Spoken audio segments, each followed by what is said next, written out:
What's good, everybody? Welcome to Whole Views. Thank you for clicking that thumbnail. My name is Corey. Today, we're going to be talking about MaXXXine.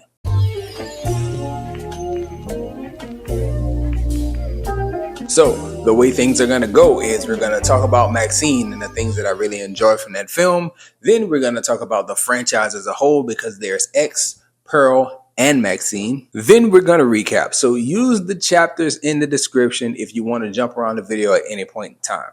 Let's get to it. Question for today's video. How do you feel about MaXXXine? Because I feel like it's the best of Ty West's work that I've seen. We're talking about ratings, and MaXXXine is going to be good on my scales. I thought that it was very, very good. I enjoyed it a whole lot. I think that it's the best that Ty West has put out. I'm always satisfied with Mia Goth's performances in all of his pieces.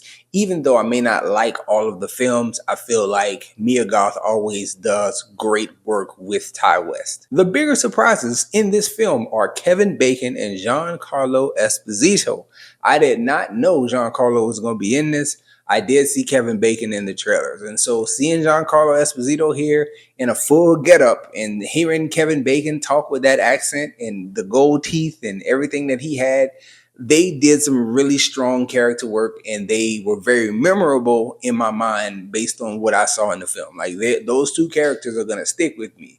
And Giancarlo Esposito, the man is a treasure. He's doing his best work in these later years of his career. Like stuff that's very, very memorable. Something that I find kind of special about MaXXXine, and maybe I could be wrong or reading too much into it, but I do like the notion of a director directing the film as well as being involved in the editing. When I was watching the opening credit, I noticed that Ty West was director and editor. And so that to me gives you the best chance of seeing the vision that the director really wanted for the film. And I think that makes a huge difference when you're getting something that's so personal and so well crafted like this trilogy of movies is. You know, he wrote and directed all three. And so seeing his purest version is, I think, very important. I know that Ty West is a gifted director and he pays homage to cinema and other films in his films. And I can see some of them here. And I think that may be the disconnect that I had with Pearl, because maybe the nods that he were making to other films in that film, I didn't necessarily pick up on, but I picked up on quite a few in this one that felt like nods to other films. I also noticed in this, there's a lot of commentary in MaXXXine that I didn't necessarily expect. You know, there's commentary on society, there's commentary on religion, there's commentary on public perception of the horror genre in general, sexuality, and even the media receives a bit of commentary in the role that they play in the serial killers of the 1970s and 80s. And so I really picked up on all that. I liked the fact that all that existed. Me being a person that is spiritual, a follower of Jesus, seeing like the satanic murders that took place in this movie and then seeing the ultimate bad guy, don't want to spoil it, but seeing the way they unfolded is not offensive. It actually makes quite a bit of sense, given some of the radical sections of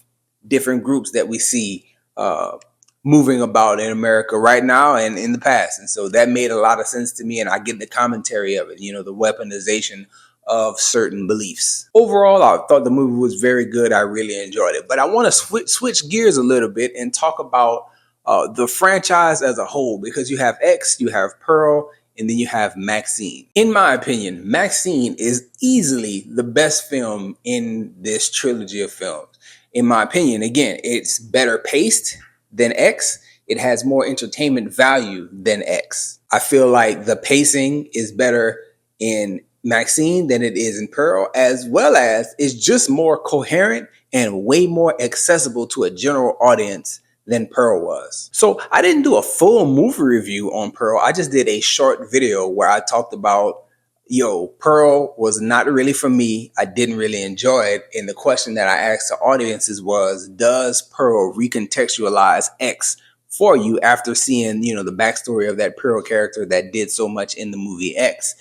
And nobody responded to my video, which is fine. We don't always get tons of views and we don't always get a lot of engagement, but I was left thinking Pearl did not recontextualize X to me, and I didn't go any further than that. I just wanted to know from other people, did it change anything for them? Didn't get any feedback. What I will say, though, is that after watching the whole trilogy unfold, Pearl is easily the weakest link. The performances of Mia Goth and David Corn Sweat were fine in that movie. But my problem with the movie is that one, it felt more like a psychological thriller than an actual horror. And there was a lot of inexplicable things that happened in the movie, like the whole scene with the scarecrow in the cornfield. And really, everything that Pearl did didn't really seem like it made sense. She just seemed psychotic and it just went unaddressed for the duration of the film. And it did not seem as though there was a true trigger for her psychosis. She was just crazy. And it was just crazy for the sake of being crazy. And it kind of explains why she did some of the things she did in X. But at the same time, I don't really know, man. It just didn't come across as good. It didn't make as much sense as X, and definitely not as much as MaXXXine. MaXXXine was a clear, very, very good, like beginning, middle, end. We follow the whole plot. I get it. And was even worse, and I use this when I talked about the Bad Boys franchise of films. Like 1 and 2 are essential to watching Bad Boys 4 and enjoying Bad Boys 4.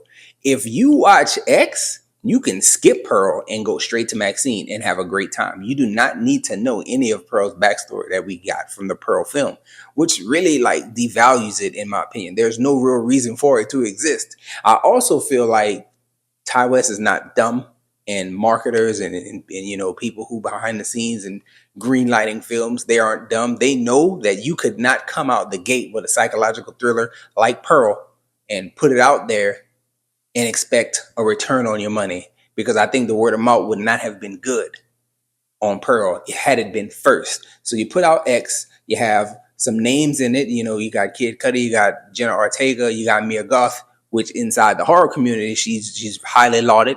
And so, yes, you're gonna get a little return, and then it was a really good movie, a love letter to the old school slashers, and that really came across quite well in that film. And so it got good positive word of mouth, and it made some money. And then you can do like a more of a passion project, Pearl the prequel, not really as good, not really as entertaining, really has nothing to do with the story that we started in X. And then you get to wrap up the story with MaXXXine, which I feel like MaXXXine should do numbers. I think it's good enough. I think it's widely accessible. I think that the word of mouth about it is going to be very positive. I actually haven't heard any negatives about it thus far. So, yeah, I think MaXXXine is clearly the best. And Pearl is clearly the worst. But what are your thoughts about the entire franchise? What are your thoughts about MaXXXine? Have you seen it? Did you enjoy it? Did you like all the commentary? All those things I want to know from people in the comment section. If you choose to leave a comment, if you've watched thus far, I thank you so much. Enjoy yourself, guard your heart, and go watch something good.